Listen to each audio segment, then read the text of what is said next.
Halo, assalamualaikum warahmatullahi wabarakatuh. Jadi kita akan mempresentasikan materi tentang ini. Dan di kelompok kita sendiri terdiri dari saya sendiri dan Mas Rido Arifin. Dan langsung saja tanpa basa-basi kita langsung kepada pembahasannya. Jadi yang akan kita bahas pada presentasi kali ini yang pertama, P5, proyek penguatan profil pelajar Pancasila, yang dimana kita akan membahas tentang pengertian, tujuan, dimensi P5, karakteristik dalam pelaksanaan, manfaat, tantangan, dan solusi pastinya. Kemudian yang kedua, PPRA, yang dimana kepanjangan dari PPRA adalah profil pelajar rahmatan lil alamin. Ini mungkin sama dengan yang tadi yang P5, tapi terdapat perbedaan yang akan kita bahas kali ini di PPRA, yaitu profil pelajar rahmatan lil alamin. Yang pertama yaitu tentang pengertian, yang kedua tujuan, kemudian implementasi faktor pendukung, faktor penghambat, dan dampak, kemudian penguatan, seperti itu.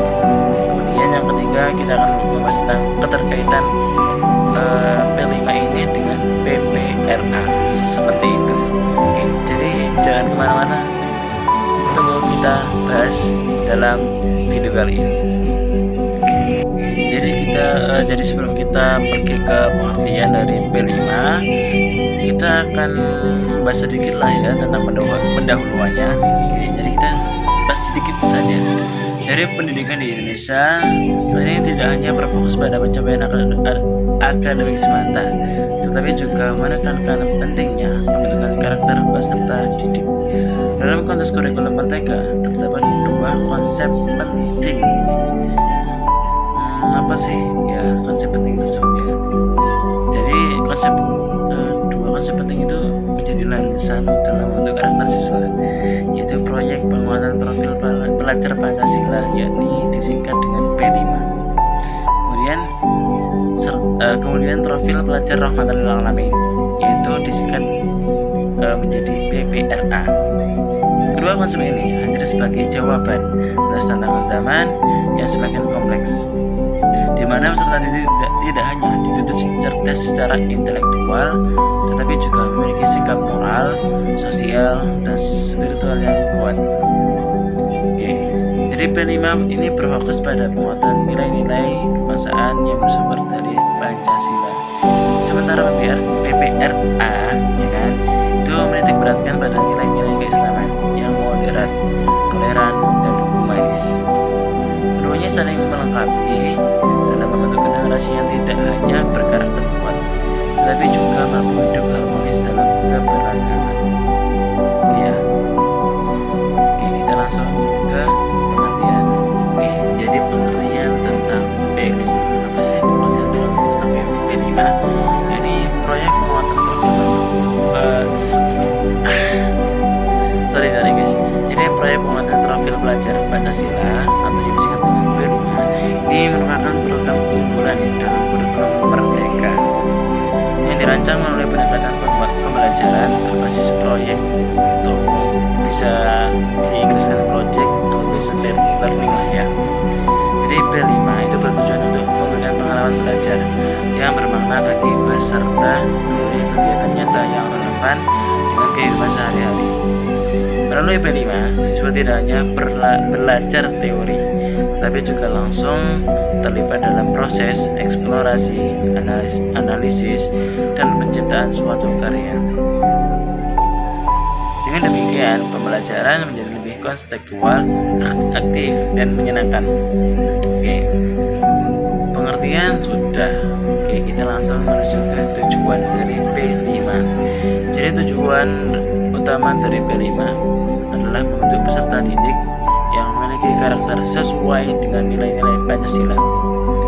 Secara lebih rinci, tujuan tersebut meliputi menanamkan sikap religius dan beriman kepada Tuhan Yang Maha Esa, mengembangkan kemampuan berpikir kritis dan kreatif, membentuk kemandirian dalam belajar dan bertindak, meningkatkan kemampuan bekerja sama gotong royong, menumbuhkan sikap toleransi dalam keberagaman. Dengan tujuan tersebut, P5 ini diharapkan menghasilkan generasi yang tidak hanya cerdas tetapi juga berkarakter kuat dan siap menghadapi tantangan global. Kemudian pengertian sudah, tujuan juga sudah. Sekarang dimensi P5. Dimensi P5 ini memiliki 6 dimensi utama yang menjadikan landasan dalam pelaksanaannya, yaitu yang pertama, beriman dan bertakwa kepada Tuhan Yang Maha Esa. Yang kedua, berkebinekaan global. Yang ketiga, gotong royong. Yang keempat, mandiri. Kemudian yang kelima, bernalar kritis. Ya ini teman-teman emang agak-agak ya guys ya, kita masih presentasikan ya. Kritis kan aku kok Iya. Aku itu maaf ini sekarat. Yang nomor 6, kreatif ya kan. Oke, jadi ke-6 dimensi ini itu saling berkaitan dan harus dikembangkan seimbang dalam proses pembelajaran. Sorry ya guys ya, itu tadi ada gangguan sedikit lah. Oke ya. Terus dimensi sudah sih ya. Selanjutnya kita akan bahas tentang karakteristik dari P5. Oke, jadi karakteristik gimana sih?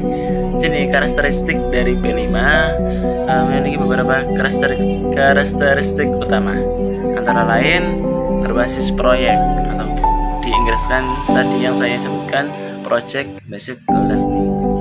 Kemudian yang kedua, berpusat pada siswa, yakni student centered learning, bersifat kontekstual dan relevan dengan kehidupan nyata. Yang nomor 3, yang nomor 4, yakni dilaksanakan secara kolaboratif dan interdisipliner. Yang kelima, menekankan pada penguatan karakter dan refleksi diri. Nah, dengan karakteristik tersebut, kelima ini mampu menciptakan suasana belajar yang aktif dan bermakna. Kemudian kalau udah karakteristik, pastikan yang kita sebutkan tadi ada tahapan pelaksanaannya ya guys ya. Jadi pelaksanaan dari P5 ini dilakukan melalui 3 tahapan utama. Apa sih 3 tahapan utama tersebut? Oke, jadi kita akan bahas di video ini. Jadi yang pertama, yakni tentang perencanaan. Oke, pada tahap ini guru itu menyusun rancangan proyek, menentukan tujuan, alur kegiatan, serta indikator pencapaian. Kemudian yang kedua apa sih? Yang kedua adalah pelaksanaan. Siswa terlibat aktif dalam berbagai kegiatan seperti observasi, diskusi, eksperimen, hingga pembuatan produk. Kemudian yang ketiga adalah evaluasi. Yang kita sebutkan tadi ya kan, ada evaluasi. Jadi penilaian dilakukan secara menyeluruh, mencakup proses dan hasil pembelajaran, tidak hanya berfokus pada produk akhir. Oke, mungkin untuk manfaat akan dijelaskan oleh Mas Rido. Oke, untuk Mas Rido saya persilahkan. Selamat menonton. Bismillahirrahmanirrahim. Assalamualaikum warahmatullahi wabarakatuh. Perkenalkan, nama saya Muhammad Ridho Arifin Putra. Saya dari kelompok 14, mata kuliah kurikulum. Dosen pengampu saya Bapak Imron Rosidi. Baik, saya akan melanjutkan tugas saya, yakni terkait dengan P5. Melanjutkan dari teman saya Mas Afandi, yakni yang pertama manfaat P5 ini. Yang pertama yakni P5 ini memberikan berbagai manfaat, terutama dalam konteks penguatan karakter peserta didik. Melalui kegiatan proyek ini, siswa belajar bertanggung jawab, kemudian bekerja sama dan menghargai perbedaan.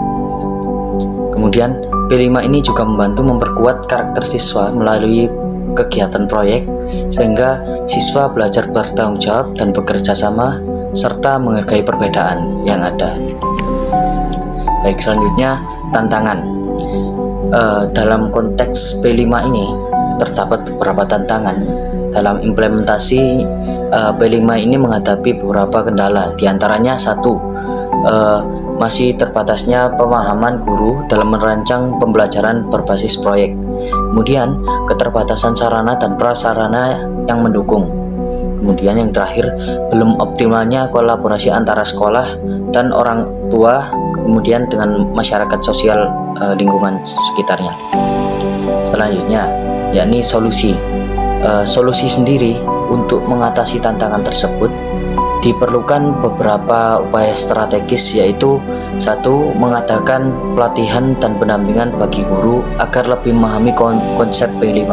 Jadi pentingnya bagi guru zaman sekarang yakni memahami konteks pembelajaran P5 dan konsepnya. Kemudian menyediakan sarana dan prasarana yang memadai untuk mendukung pembelajaran.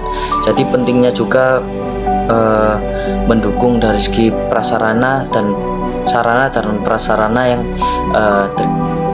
digabung menjadi fasilitas, yakni salah satunya hal tersebut menjadi poin utama dalam sistem pembelajaran yang mendukung P5. Kemudian meningkatkan kerjasama antara sekolah, orang tua, dan masyarakat. Ini kembali lagi yang ke tantangan tadi. Jadi harus pentingnya peningkatan kerjasama yang mana tidak hanya dalam konteks sekolah, tapi juga menggabungkan antara kerjasama orang tua, peran orang tua, dan peran sosial lingkungan sekitarnya. Kemudian PPRA, yakni profil pelajar rahmatan lil alamin. PPRA ini adalah konsep pendidikan karakter keagamaan yang menekankan sikap moderat, toleran, dan humanis dalam kehidupan siswa. PPRA menekankan pembentukan sikap beragam yang damai, tidak berlebihan, serta mampu hidup berdampingan dengan saling menghargai perbedaan. Dengan demikian, siswa diharap menjadi pribadi yang toleran, bijak, dan berakhlak baik dalam kehidupan sehari-hari. Kemudian, tujuan dari ini yakni membentuk siswa yang religius, berakhlak mulia, toleran, dan mampu hidup harmonis dalam keberagaman. Jadi adanya PPRA ini menjadikan siswa itu lebih toleransi, berakhlak mulia, dan toleransi terhadap agama lainnya. Kemudian implementasi yang pertama yakni intrakurikuler, kemudian integrasi nilai keagamaan dalam pelajaran. Kemudian untuk kokurikuler yakni proyek, kegiatan sosial, kerjasama, dan kepedulian. Kemudian pembiasaan, doa, sholat, akhlak sehari-hari. Dan moderasi beragama, yakni sikap toleran, adil, dan seimbang. Kemudian faktor pendukung. Yang pertama, guru kompeten. Ini salah satunya penting juga ya. Kemudian dukungan madrasah atau dukungan lembaga kependidikan dan peran orang tua.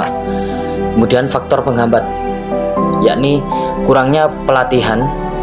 Yang dimaksud adalah pelatihan guru, yang mana pentingnya pelatihan guru ini harus menyebar dan harus guru ini memahami konsep dari PPRA.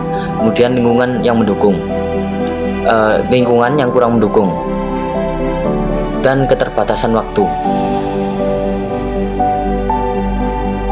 Dan dampaknya siswa lebih religius, toleran, dan memiliki perilaku sosial yang baik. Kemudian penguatan budaya sekolah religius, keteladanan guru, dan kerjasama dengan orang tua serta masyarakat. Kemudian keterkaitan P5 dan PPRA. Apakah ini?